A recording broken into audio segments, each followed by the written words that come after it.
the most incredible thing about jazz music is that even though you have what I think are really core things that you need to do as a jazz player, it's still a big world within that to express yourself. And that's a really important thing about jazz music. So everybody can sound like themselves, but they still have the benefit of connecting with a great tradition of swing and groove and interaction. And I think you learn a lot from doing that, because if you deal with that in jazz music, that skill that you develop to listen and groove translates into, or can certainly not it's not guaranteed, but it can translate to all the styles of music. You can take funk and pop and all kinds of and bring that same thing. Your ears are extra sharp, so you hear everything.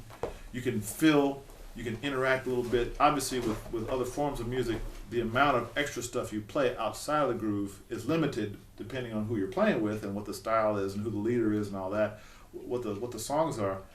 But still, having that extra skill of listening that you have to develop for jazz music translates beautifully to all kinds of music.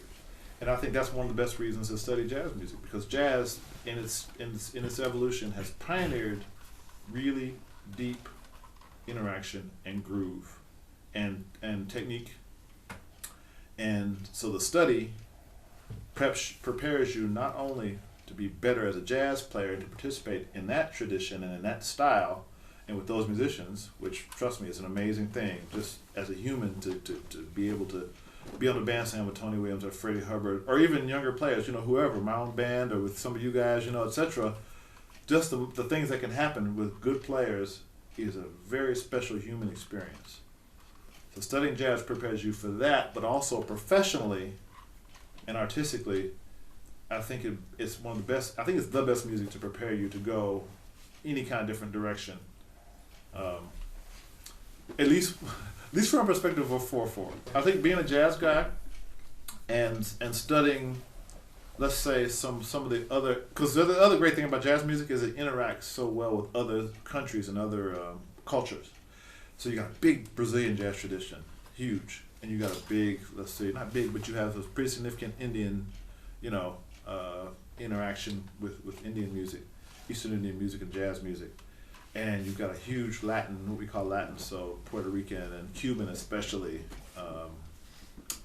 And jazz music just fits, and it's open enough. So there's some jazz music that's interacted with Bulgarian, obviously, and other kind of styles, other cultures which have different kinds of meters.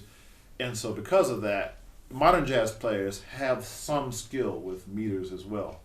And so playing different kinds of meters. But mainly jazz, and American jazz is a 4/4 thing, mainly.